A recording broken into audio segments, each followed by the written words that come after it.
হবে ছোড়া, তোর এত বড় সাহস, তুই শালা আমার এলাকা থেকে বউ তুলে নিয়ে পালাইছিস? হ্যাঁ, কি করবো বড় ভাই, খুব ভালো লেগে গিয়েছিল, আর লোক সামালতে পারি নাই। ভাই আর কপালে ভালো লাগে বলে তুলি চলিবে? বা তোর বউকে যদি আমার ভালো লাগে আমি তুলি চলি বলতে? ভাই তুই বলছিস কেন? আমি তোর সঙ্গে কথা বলছি তো, তুই চুপ কর। বে তোমার রব লিচি নাকি? উস্তাদ, মালটা এরকমই, মালটা আগে এরকম করেছে। এই মালটাকে এরকম করে দেখলে হবে না, মালটা দেখতে মনে হচ্ছে এরকম। এই মালটা পয়জন মাল আছে, এই মালটাকে একটু ভালো করে কড়াক করে দিতে হবে, কড়া করে।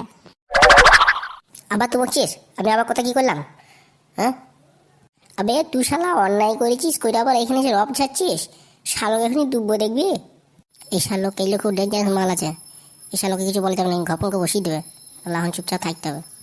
হবে তা তোর তো বাড়িতে একটা বউ আছে, তা কি ব্যাপার, সেই বউর পাকানটা ভালো লাগিল না? হ্যাঁ হবে যোগা, এই মালটা কেমন বটে? আমি শালা কই দেখিনি তো কোনোদিন। উস্তাদ মাল শালা সেই মাল, পুরো শালা ডাসা পেয়ারা। শালা মালটাকে দেখলি দাঁড়িয়ে উস্তাদ কি বলবো। আরে ছি ছি ছি ছি, তুই বলছিস কি রে? শালা আমার এলাকায় এরকম টপকা মাল শালা উ কানকি ছেলে তুলে নিয়ে পালিয়ে যেছে, শালাকে দাঁড়া। বল ভাই এমনি করে বললো না, আমার বউ বটে ওটা এখন। বউ তোর গাইলে ফোর দেবো, তুই দাঁড়া। শালা কি করে তুললি বল মালটাকে? ইয়ে উস্তাদ মানে ওই একটু চকলেট ফকলেট দিতাম, দিয়ে দিলিছি একদিন, আচ্ছা করে দিয়ে দিয়েছে, বাস। তার মানে ওর ডান্ডার অভাব ছিল, তুই ডান্ডা ভরে দিয়েছিস, ও হয়ে গিয়েছে। এই শালা মেয়েগুলো এখন এইরকমই হয়েছে। উস্তাদ এর কি বিচার হবে বলো? এই শালাকে আমি ডুববো কি ঘা কত? শালা পাড়া থেকে আমাদের বৌলি পালিয়ে গিয়েছে। এই শালা এই মালটা কি ভয়বে? এই শালা আমার পেছনে আছে, ঘপ করে বসিয়ে না দেয় শালা আমাকে আবার। এখন শালা অন্যায় করেছি কিছু বলছি না, শালা তোদেরকে বাগ্যে পাই, বুঝতে পারবি, তোর গপাং বলতে ভয়ে দেবো আমি।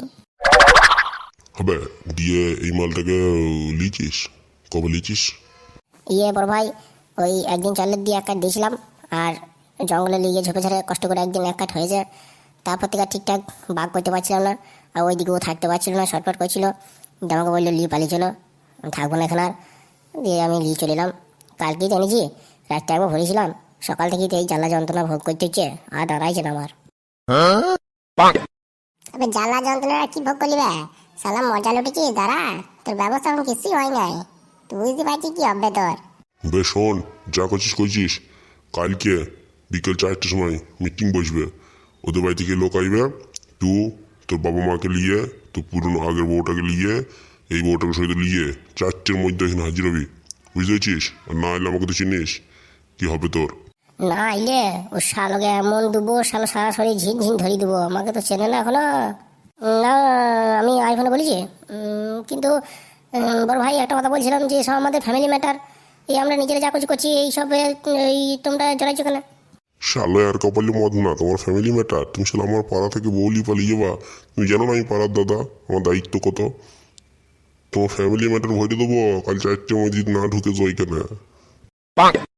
এখন আর বেশি কিছু বলা যাবে না, ঠিক আছে ফাঁদে পড়ে গেছি, দাঁড়া একটু বেরিয়ে এখান থেকে, আমি কি জিনিস দেখিয়ে দেবো তোকে, দাঁড়া।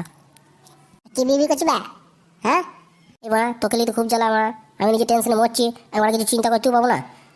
বে চিন্তা করতাম না বে, বাড়ি যা, কালকে যেন রেডি হয়ে আসিস। ঠিক আছে বড় ভাই, তাহলে আজ আসি। হ্যাঁ ঠিক আছে, যা কাল চলে আসবি। বেশ যা, তোর একটা আমার জন্য মদ আর মাংস লিয়ে আয়, যা। ঠিক আছে ওস্তাদ। দুর্বল মারা এইসব বিচার করতে গিয়ে আমারই মারা খাড়া হয়ে যায়, যাই মারা বাথরুম গিয়ে একটু মেরে আসি, মারা থাকতে পারছি না।